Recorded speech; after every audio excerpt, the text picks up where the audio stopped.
Hi, I'm Hal Roberts. This is Bridge City News. Here's some of the top stories we've been following.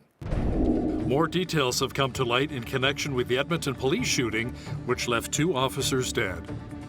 The Alberta government announced more funding for classroom support staff. We have the details. And some of the best model railways and trains were on display in Lethbridge over the weekend. BCN's Micah Quinn will have that story. Your nation. Your province. Your southern Alberta. From the heart of Lethbridge, it's Bridge City News with Hal Roberts. Thanks so much for joining us. Edmonton police say the 2 officers who were shot and killed by a 16-year-old boy had no indication they were walking into a high-risk or dangerous situation. They say the teenager had no criminal record or outstanding warrants, but was known to them through a previous mental health call. When the 2 officers arrived, they were met by a 55-year-old female complainant outside of the building. The 2 officers then responded to the suite where she lived, along with her 73-year-old male partner and their 16-year-old son. Immediately upon arriving outside the suite, both constables were shot multiple times by the 16-year-old male and were immediately incapacitated. A struggle reportedly ensued between the mother and son over the firearm, and the mother was shot. The suspect then turned the firearm on himself, taking his own life. The father from the residence was not physically injured during the shootings. It has since been confirmed that neither officer discharged their firearm, and it is apparent that they had no opportunity to respond to the threat that faced them. Now, the tragic shooting of the 2 Edmonton police officers was also discussed on Parliament Hill on Monday. Edmonton Millwoods MP Tim Uppal says his entire community is still visibly shaken. 2 brave police officers were killed in the line of duty while they were serving and protecting our community. 30-year-old Constable Brett Ryan, who served the Edmonton Police Service for 5.5 years, was also involved locally as a hockey referee. He and his wife were expecting their first child. 35-year-old Constable Travis Jordan, who served the Edmonton Police Service for 8.5 years, was known as kind and compassionate and always willing to help out a neighbor. Losing these 2 heroes is a devastating and profound loss for their families and loved ones, and of course for our entire Edmonton community. Let us all recognize and appreciate the bravery and sacrifice of all law enforcement officers who put their lives on the line to keep us all safe. Meanwhile, police in Montreal responded to a call on Friday following reports of a stabbing at a home in the city's Rosemont district. Upon arrival, they found 3 people dead, and the suspect was taken into custody. 3 victims of a suspicious death. The body was with violent marks, possibly perforated by a sharp object. What happened to the suspect? At that time, we have 1 person with an arrest on site by the police officers who will be met by the investigators of Montreal Police. Do you have any information about the relationship between the victims and the suspect? It's very too early to make some relation between the suspects and the victim, but at that time, we're starting the investigation. The crime scene is now protected by police officers, and the investigators will be on scene. Prime Minister Justin Trudeau says the Conservatives are launching harmful partisan attacks on former Governor General David Johnston. Johnston was appointed to serve as special rapporteur on foreign interference. The Tories say there's not a lot of credibility with appointing Johnston since he's a family friend and a member of the Pierre Elliott Trudeau Foundation. Are we doing everything necessary? And are there processes to hold people to account if things aren't being done necessary, if partisan decisions are slipping into that? And finding the right person of unimpeachable integrity, completely committed and devoted to Canada, to be able to look at that, to ask all the questions of everyone involved necessary, and come out and say, yes, the elections and the integrity held, but these are the things that could and should be improved. And this is the process going forward, and this is why Canadians can be comforted that things are being done right. Or conversely say, no, there's a real problem, the whole system is broken, we need to fix it. New York prosecutors are determining whether they will move forward with charges against former U.S. President Donald Trump. It's in connection with an alleged hush money agreement Trump had with a former adult film star by the name of Stormy Daniels. It's alleged that Trump had an affair with her. The deal for the hush money was allegedly set up by one of Trump's former lawyers. That was coordinated with Donald Trump's then personal attorney, Michael Cohen, and a company that had been set up for a non-disclosure agreement in which Ms. Daniels, whose real name is Stephanie Clifford, would sign this agreement to stay quiet about an alleged affair that she said she had with the president back in 2006. It's not publicly revealed until after Trump is elected to office that this hush money payment was made, but once that surfaces, it sparks several lawsuits, including one by Ms. Daniels attempting to quash this agreement, the hush money agreement that she signed, as well as other investigations that are launched, specifically a federal investigation examining whether there was a campaign finance violation. Closer to home, the Alberta government announced new funding for classroom support staff. Education Minister Adriana LaGrange says with the amount of new families moving to our province, more help is needed. Our government is providing school boards across the province $126 million over the next 3 years to address complexities in the classroom. As the overall number of students in Alberta grows, so does the number of students with diverse cognitive, social, and emotional needs. Some students need extra help learning English as an additional language, and others may have learning disabilities or behavioral challenges, which can be challenging for the teachers to manage on their own. This new funding is intended to help school authorities increase the amount of support teachers have within the classroom so that individual students can receive the focused time and attention they need. Alberta Health Services has announced its new president and CEO. Mauro Kiaz, who's been serving as the interim president since April 4th of last year, will take over effective immediately. In a release statement, AHS says Kiaz began his career in healthcare with the Capital Health region and has worked with AHS since the group's inception back in 2009. AHS is the provincial health authority responsible for planning and delivering health supports and services for more than 4 million Albertans each and every year. Well, we had quite a bit of fog earlier today here in Lethbridge. Fortunately, the fog advisory from Environment Canada ended as the fog finally lifted. Jeanette Rocher is now with an early peek at the forecast. Jeanette, spring has sprung. And for the most part this week, we should be seeing lots of sunshine and mild temperatures. Yes, and a happy first day of spring to you. Spring solstice did arrive today, and those mild temperatures are sticking around for most of the week. We could even see a double-digit day later on this week. So looking forward to that. Into this evening, though, we are still looking at that overnight low of -11. Going to feel more like a -16, though, with that wind chill value. So we're not quite out of the woods yet with the wind chill. Into Tuesday, we are looking at plenty of sunshine, a lovely day, 5 degrees for a high. I'll be back later on in the show to give you that 7-day forecast. Great. Thanks so much, Jeanette. Spring has definitely begun here in Lethbridge, and now's the time to start thinking about seeding and planting. A local greenhouse says now's the time when many people get anxious because they're unsure of what to plant and where to start. The owner of Country Blooms Garden Centre says with it being the first day of spring, now's a good time to start indoor seeding. So it's an exciting time of the year, but just know that southern Alberta means that our weather can be yo-yo pattern. It can go up, it can go down, it can be cold, it can be windy, and all that's really hard to plant. So typically, this is your indoor gardening season right now. Planning, strategizing, start seeding indoors for the upcoming season, and know that you're not going to be doing much of anything outdoors when it comes to transplanting plants outside well until, the end of April, early May type of thing, depending on what you're planting and growing. And always reach out and ask us. We're always available to ask your questions at all. Now, in terms of outdoor gardening, staff say the best time would be when the soil temperature reaches above the freezing mark. The permanent supportive housing program at the YWCA Lethbridge District will soon be no more, as the organization has made a decision to end its contract. The CEO of the YWCA, Jill Young, says it's a complex issue and they know it'll have a big effect on the community. She says, however, that long-term financially it had to end. Young explains how this will affect their clients and says there are other alternatives in place. This affects 24 different individuals. And again, I want to emphasize that this decision did not come lightly.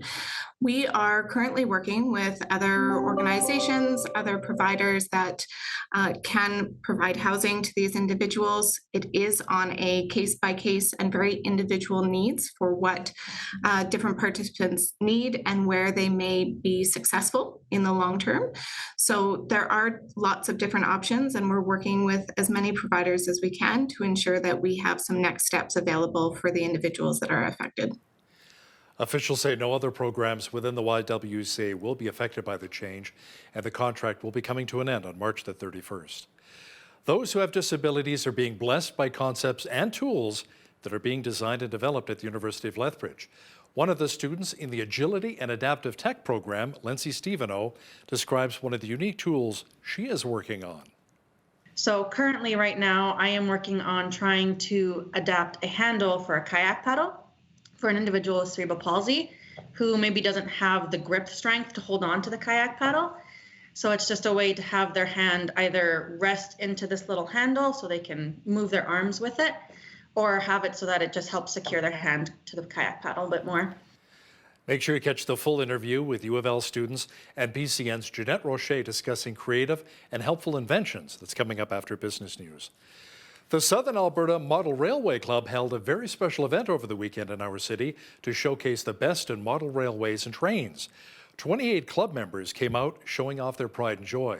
As BCN's Micah Quinn explains now, model train enthusiasts celebrated their 50th anniversary last year, and this year they opened up their unique hobby to the public.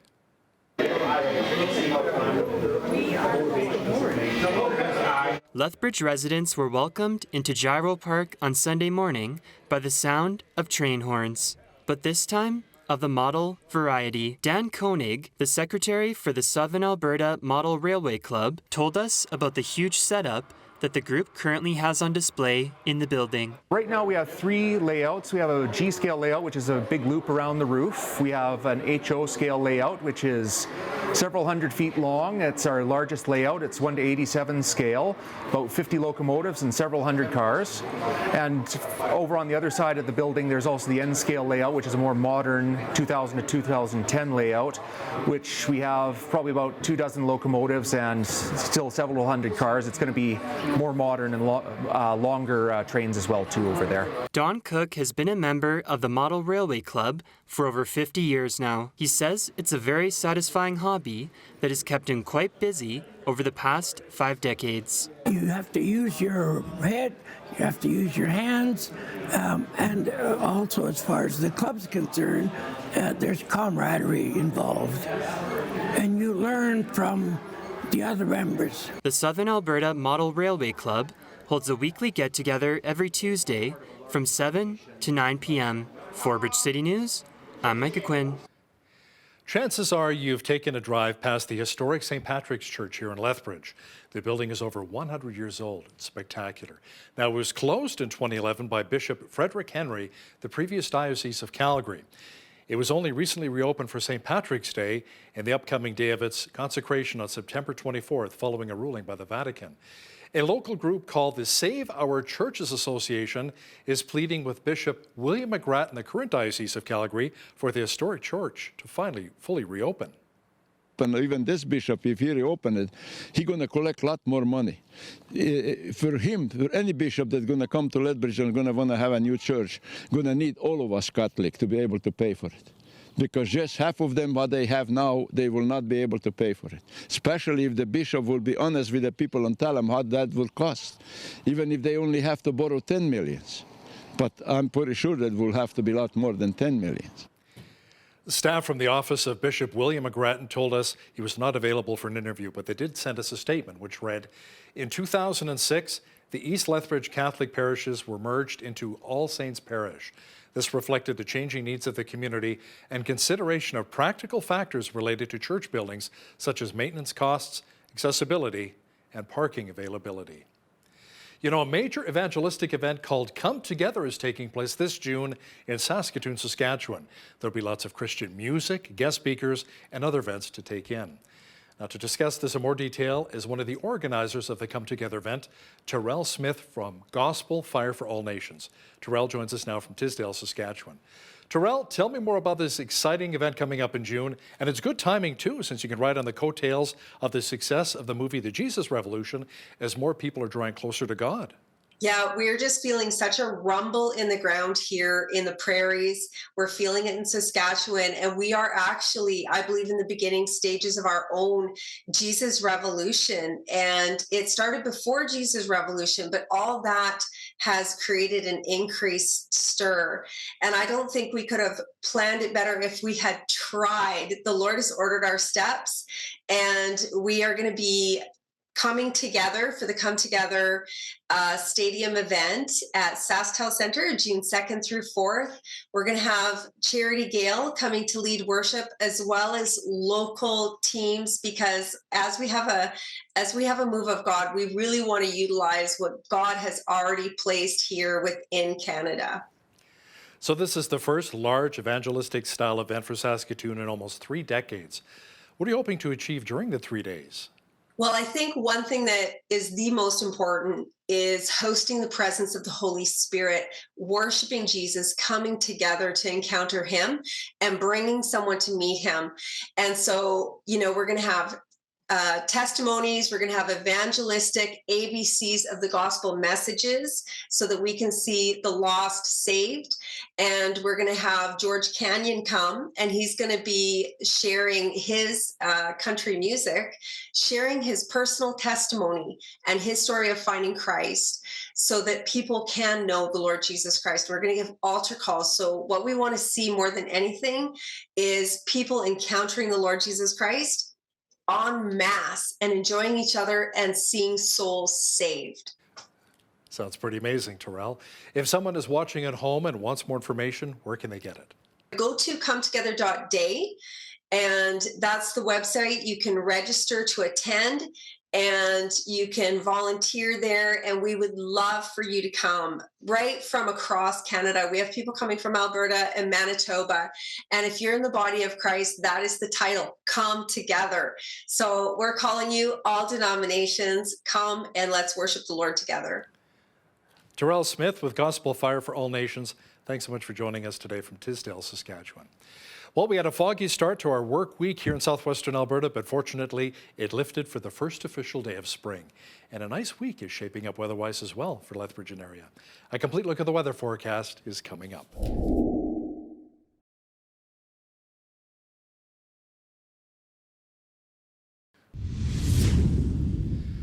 Fortunately, the fog advisory from Environment Canada ended for our region. Lots of sunshine and mild temperatures are on tap for this week. Jeanette Roche is now with all of the weather details. Jeanette, spring is officially sprung, and with it some nice mild temperatures. It sure has, Hal, and happy spring to you. Finally, looks like we have a clear week all the way through till Friday and into Saturday. Friday night, that is. We could see some flurries there. But until then, we're looking at a high of 5 degrees on Tuesday, mainly sunny skies, sunshine, and a high of 8. On Wednesday, there's that double-digit day I was talking about earlier. That's happening Thursday, high of 11 degrees with clear skies. Clear skies into Friday with a high of 8 degrees. Friday night, though, we could see that 60% chance of flurries lasting through into Saturday, high of 2 degrees, and then on Sunday I have a high of 4 with partly cloudy skies. So yeah, we are basically in that average range and even a little bit higher. 7 the average high for this time of year, -6 the average low. 21, that was our high temperature back in 1960, and in 2002 we had the coldest, which was -30. 7:35, that's when the sun rose this morning. Our sun set this evening at 7:43 p.m. We are now over 12 hours of daylight. We're at about 12 hours and 8 minutes. Okay, on the west coast tomorrow, looking at a high of 11 degrees in Victoria, seeing some morning showers and 30k winds near the Juan de Fuca Strait. High of 12 degrees in Vancouver, looking also at 30% chance of morning showers and a light wind there in the Strait of Georgia. -3 the expected high in Edmonton. Edmonton is under a special air quality statement. So what's happening is it's some stagnant air is pushing pollutants down to the surface area, bringing in some poor air quality. That poor air quality could persist throughout the week. 1 degree the high in Calgary with mainly sunny skies. As we look to the rest of the prairies here, Saskatoon, we're seeing a high of -7 tomorrow. Looking at some light flurries in the morning, light snow in the morning, also in Regina, -8 the high there, and -4 for a high in Winnipeg with partly cloudy skies. Keep in mind those wind chill values still in effect in the prairies. In Toronto, looking at mainly cloudy skies tomorrow, 7 degrees the high, 3 degrees the high in Ottawa. Looking at flurries there, and flurries changing to showers by the afternoon in Montreal with a high of 4 degrees. As we move further east into the Maritimes, Fredericton, we're seeing a high of 7 degrees tomorrow, looking at showers. Showers also expected tomorrow in Halifax, 7 the high there as well. Charlottetown, high of 6 degrees, mainly sunny skies, and a high of 2 degrees in St. John's, Newfoundland, with partly cloudy skies. Also very windy tonight, looking at 110 K winds. By tomorrow, only up to 70 K winds. So there you have it. That's your forecast. Today's weather report is brought to you by Ridge Utilities, providing competitive rates for electricity, natural gas, and internet, while investing back in communities across southern Alberta. The number of air passenger complaints to Canada's transport regulator continues to climb. Complaints totaled 42,000 as of this month. That is up from 13,400 at the end of March of last year.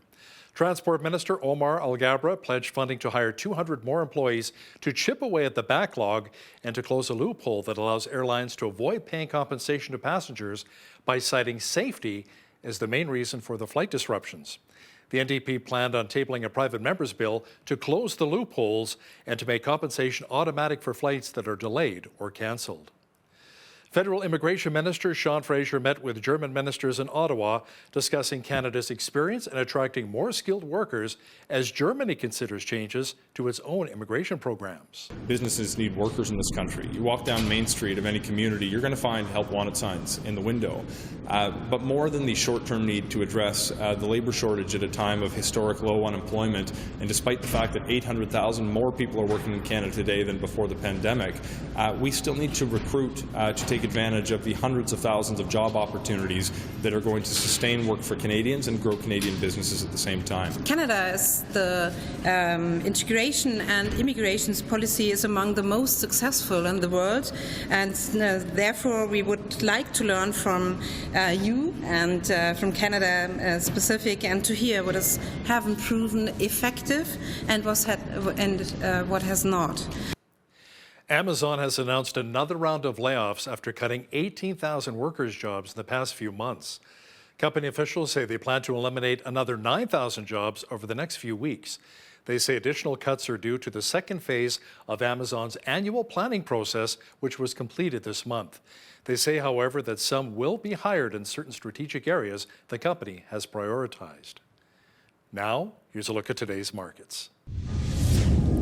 The TSX was up 131 points on the day to finish at 19,519. The Dow was up 382 points to 32,244. The S&P 500 was up 34 on the day to 3951, and the Nasdaq was up 45 points to 11,675. West Texas Intermediate Oil was up 83 cents to 67.57 US per barrel. Natural gas was down 10 cents to $2.24 US. Gold was even on the day at $1978.85 US an ounce, and silver was also even at $22.54 US an ounce. Feed wheat is at $11.21 per bushel, barley's at $8.92, canola's at $16.40, and corn is at $10.41 per bushel. Live cattle April contract was down 30 cents to $162.03. Feeder cattle March contract was down 65 cents to $188.20, and lean hogs April contract was down 2.10 to $77.78. The Canadian dollar was even over the past 24 hours at 73.18 US.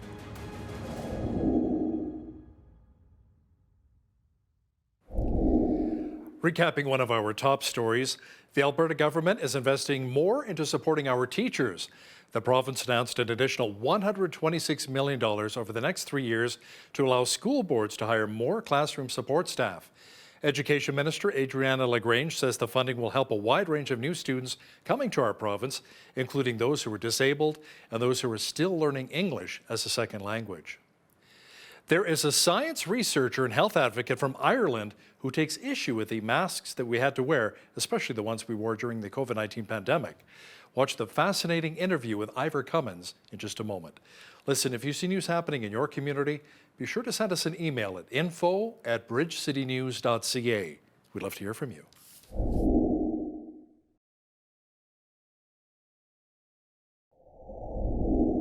As Alberta entered lockdowns during the recent COVID-19 pandemic, we heard a claim by then Premier Jason Kenney that there would be so many dead people that they'd be bringing up body bags out of McMahon Stadium in Calgary. But fortunately, that did not happen. And what about the efficacy of masks? Even though mask mandates were dropped, we still see a lot of people wearing masks. Our guest today has worked in problem-solving science for decades. He completed a biochemical engineering degree back in 1990, and since 2012, he's been researching the root causes of modern chronic disease and owns the website thefatemperor.com. I love that. And in 2018, he co-authored the book Eat Rich and Live Long. I like that idea too, with medical expert Jeffrey Gerber. Ivor Cummins joins us now from Dublin, Ireland. Welcome to Bridge City News, Ivor. Great to be here, Hal. Thank you. Now, Ivor, you have over 250,000 subscribers on your YouTube channel, which is great. But let me ask you something. What makes you more of a medical expert as opposed to somebody from Alberta Health Services to talk about the efficacy of paper masks?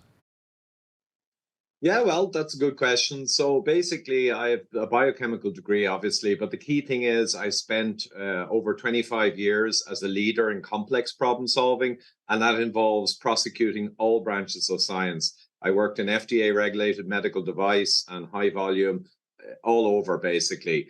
So I have huge experience in getting into the data. Show me the data is my catchphrase for 20 years. And I'm serious on this. So I'd be very different than the generic academics in all the various specialties who can't integrate or put together a big real world picture in many cases, you know, from their specialty. But also the last 10 years, as you said, I have a book out. I've lectured all over the world, East, West Coast, all across Europe and Israel. I've lectured in metabolic health, pretty deep science. So 10 years on metabolic health and the whole kind of health and longevity sphere and all the science within it.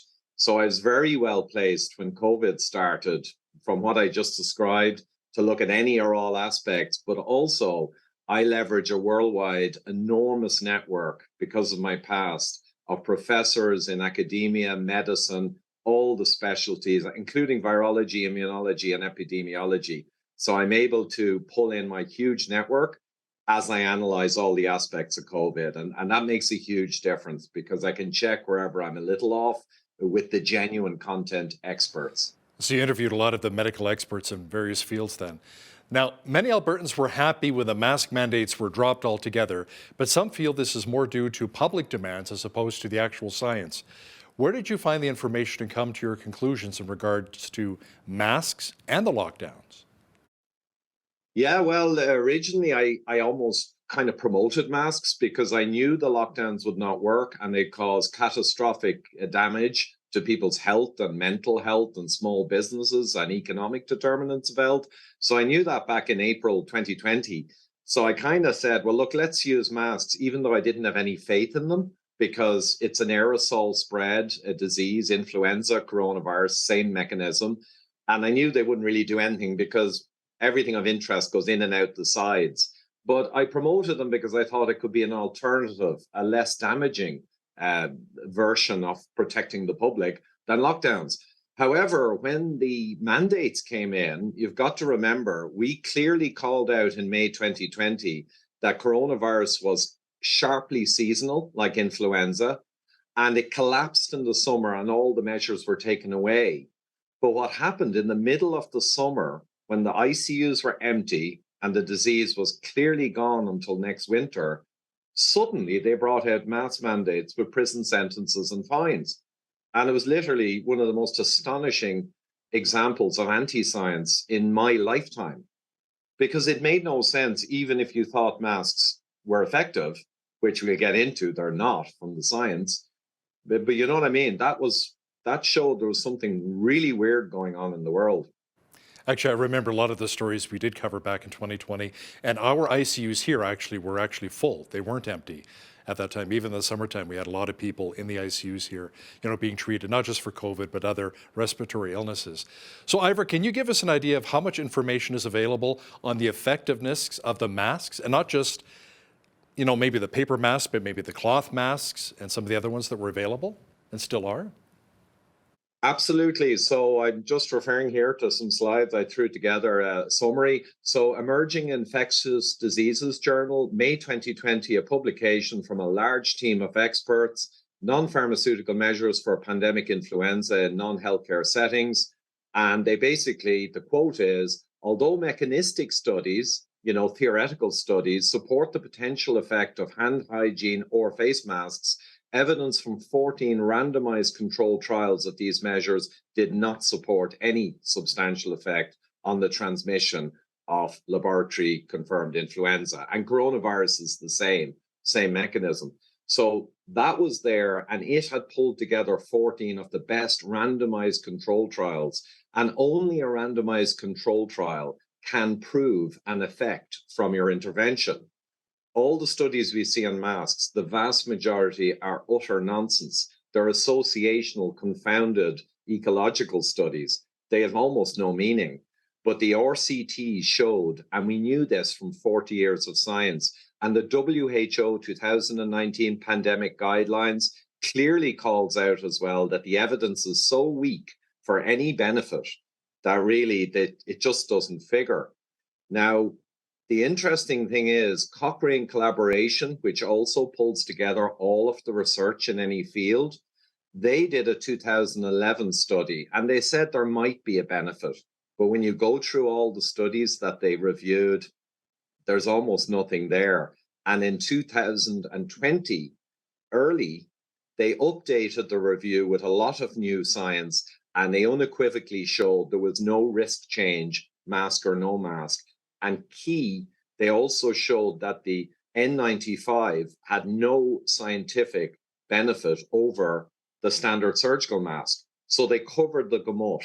And the big news, though we knew it anyway, in 2023, Cochrane has updated again, and the authors and the team are being very powerful on public interviews. There is no evidence for a substantial effect across these, and the world was utterly wrong to have put in mandates. It's kind of junk science. Yeah, many people would say that the mask actually doesn't protect you, but it was worn to protect others. How do you respond to that? But yeah, that is covered actually through statistical analysis, that effect. That was a very clever thing to say because it was slightly harder to demonstrate that that was not true. So you could almost see that as political as well. I'm, as I said, many decades in arguing with experts on things, and sometimes people, use clever arguments, shall we say. So the thing then is you can simply look to Danmarks, which was the first SARS-CoV-2 randomized trial, and it showed no effect either. But also you can look from a high level at all the countries in the world, and there was another study with all the counties in America, over 100,000 people, and you can look at all the studies that look for a real-world difference between masks, mask mandates, and no masks, no mask mandates, like Sweden and I think South Dakota. Lots of them. And I can tell you how there is zero signal of any benefit through all the data of the past 3 years. In fact, if you look at the counties in America with mask mandates and masks versus not, the actual curve for viral infections, the two curves are superimposed. It's the same with North versus South Dakota. It's the same everywhere. If you look at all the data in the world for a supposed benefit and zero correlation or trend shows up, in fact, contradictory trends show up, the case is over. And when you add to that, all the RCTs, the gold standard of science, come to the same conclusion, no evidence of benefit. The case is closed. It's very important people internalize that. The case is not open. There's no equipoise in this discussion where there's data strongly showing a benefit and data that shows no benefit. That is not the case. all of the real world data, the RCTs, and any credible data has closed the case at this point in time. Let me ask you something then. Why did so many healthcare professionals around the world push wearing the masks? They would say they were looking out for our own benefits, to protect our health and the health of our loved ones and people we come in contact with. Sadly, Hal, unfortunately, the trust is gone now, because I gave you the example of Northern Europe, which is like, you know, obviously around, I think, 600 million people. So big sample size. Northern Europe in the summer, there was no COVID action going on. It was tiny. It was gone. But the whole of Northern Europe, all governments together over a period of a couple of weeks, brought in with a steel fist mask mandates with prison sentences and fines when nothing was happening. Now, I don't want to get into conspiracy theory, but something's wrong. And if we're very fair to the experts, we could say that there's a pyramidal structure, that all of the guidance comes from the WHO, which is a very small percentage of all the experts, and a panel up there somewhere decided Europe's going to go with masks, and indeed across the West. They were clearly incorrect. Why were they incorrect? It's hard to say, because it's so astonishingly unscientific to do what they did. It's really hard for me to say why they did it. Massive groupthink. In England, this is interesting, Hal, in England and in Wales, there were public statements from top authority figures indicating that, yes, there's no real evidence for the masks, but they will help people perceive a pandemic and act more safely. They actually admitted publicly that it was a psychological benefit tool, not really a scientific one. So maybe there's something in that. They decided, if we put masks on everyone in the summer when nothing's going on, well, it'll help them stay focused on COVID. Did you do any research as well, Ivor, onto the potential harm that wearing a mask long-term could cause on people as well?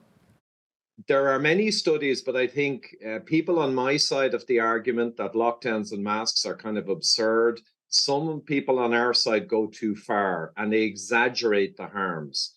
So there are certainly harms to children's development in school, communication, and they're documented and published on. That alone, I would see as criminal, given we know there's no benefit. And Sweden had kids up to 16 in school throughout the worst of the pandemic. All in school, they had to go. They were not allowed to stay at home, and no masks. And they had no signal of any problem, which we know. But the other thing is CO2 concentration does build up. We exhale CO2, and it is a toxin.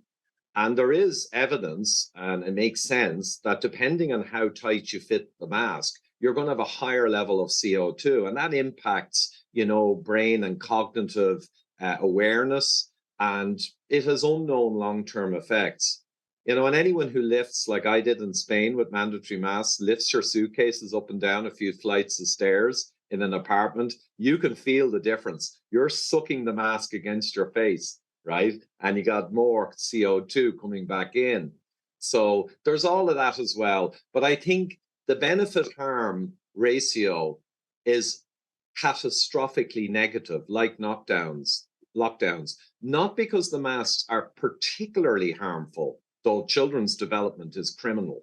That's a terrible one, but generally physical health.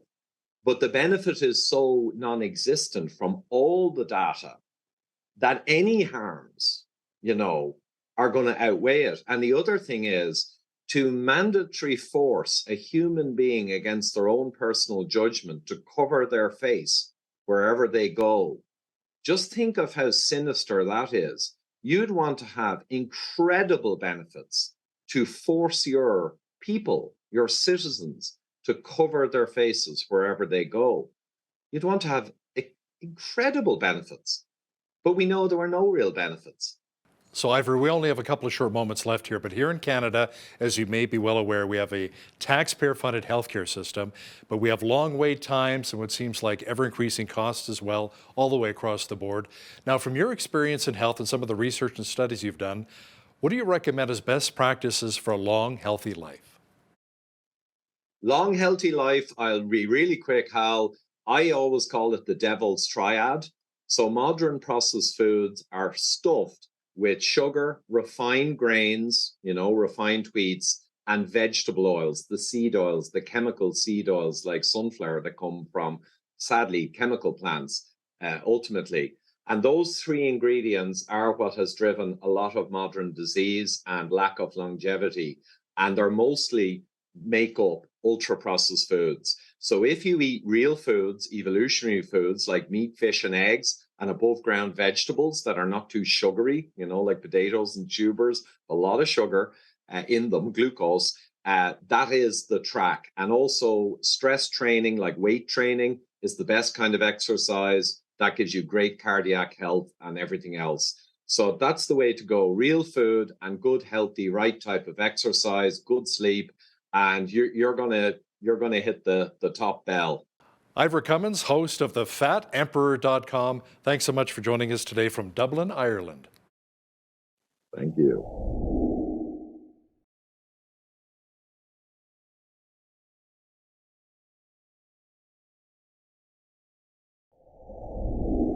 Well, makers are making changes at the University of Lethbridge. The Agility and Adaptive Tech program at our local university campus is a student-centered program with a focus on innovation and social, economic, and political impact, including the entrepreneurial spirit, which is always exciting, and we love to talk about it. And to talk more about the builds, tools, and minds involved in this creative zone, we're joined by two students from the U of L. We've got Lindsay Stevenow and Carly Hudson, who are both winners of the Adaptive Technology RBC Award. And then we also have Kevin Roloffs joining us, also from Lethbridge, and he is the coordinator of the program.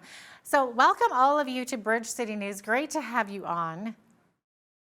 Thank you. Great to be here.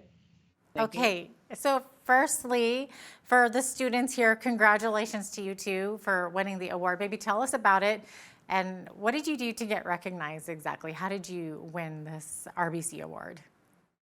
Sure. So for the RBC Agility Award, Kevin actually came to our classroom and did a little presentation and speech, which kind of sparked our interest in what the Innovation Zone is and what they do here.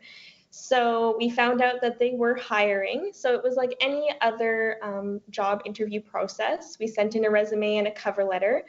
And then we got an interview, which was extremely exciting. And now we're here. So. Okay, and you won a bit of money? We did. We actually won $2,500. Okay, well, the money is always great, especially when you're a student. And you were mentioning you're third-year students, so you're undergrads still. So I'm sure that money will come in handy. Do you just kind of put it back into your studies? You can really do anything you want with it once you get it. So that's okay. I love that. Okay, so Carly, what's your field of study exactly, and how does the Adaptive Tech program help you as you advance through your years at the university? Sure, great question. So I am in therapeutic recreation, and we work with a variety of different individuals that have different disabilities, conditions, illnesses. So this adaptive tech program really helped me in figuring out ways that I can make life a little bit easier for these individuals. So building switches for individuals who have lower dexterity in their fingers. And so yeah, it really, really helped me. And it actually really helped me also write papers. So giving me a little bit more of a knowledge base. Yeah, exactly. I mean, what else could you ask for as a student, right? Okay, and then Lindsay, how about for yourself? What are you working towards while you're at the U of L? So I'm also in the therapeutic recreation degree program. And like Carly had said, we work with people with disabilities. And basically, we use recreation as a form of therapy for them. So we're constantly working with different recreation activities, trying to find a way to have them participate in it and adapt it if needed. So this program has been very helpful in that sense of seeing how things can be adapted to help individuals with the disabilities. Yeah, it's really fascinating. Are you working on any kind of a specific project right now? I am actually. They have a newer type of student project program with our schooling, and it's doing an adaptive tech assignment where we have to decide and create something to help a person with a disability. So currently right now I am working on trying to adapt a handle for a kayak paddle for an individual with cerebral palsy who maybe doesn't have the grip strength to hold on to the kayak paddle. So it's just a way to have their hand either rest into this little handle so they can move their arms with it, or have it so that it just helps secure their hand to the kayak paddle a bit more. And then there's a couple other students who are also doing this project as well, and they're coming up with their own different types of ideas. And one of them was for an individual who has trouble opening their hands. So their hands are kind of gripped like this, and it's really hard to get their hands into gloves. And they're a farmer, and so of course, working outside, they constantly have to wear gloves and protect their hands that way. So she is trying to work on a way to adapt that, and either thinking of putting a zipper down the middle, or on that you can open up the glove more to stick your hand in, so that he doesn't have to try and extend his fingers as much. And then there's a couple of other. Yeah, and of course, like being in southern Alberta, I mean, we're right in the ag sector here, so that's just perfect. And then I love your idea for the paddle, because being a kayaker myself, I can just imagine, and it's something we don't think about, that there are people that can't take part in these activities, and a program like this and students like you are really going to help them out, absolutely. And I understand also that there are partnerships with Alberta Health Services for this. Can you tell us about some of these partnerships? Yeah.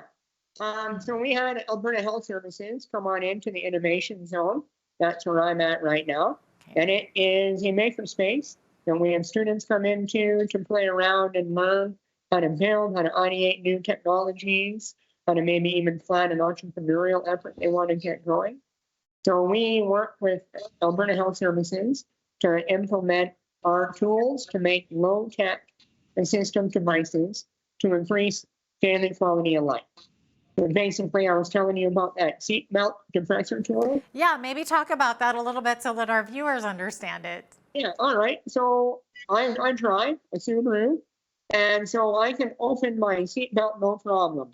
And sometimes it's just, I'm wearing a jacket and I might need a little bit extra length to depress my seatbelt.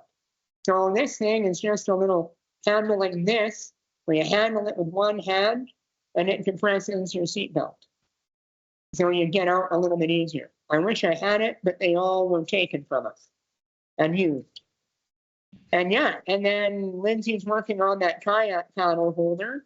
And we are also working with Adaptable Outdoors. They're a nonprofit charitable organization that gets people with mental or physical disabilities out into the wilderness.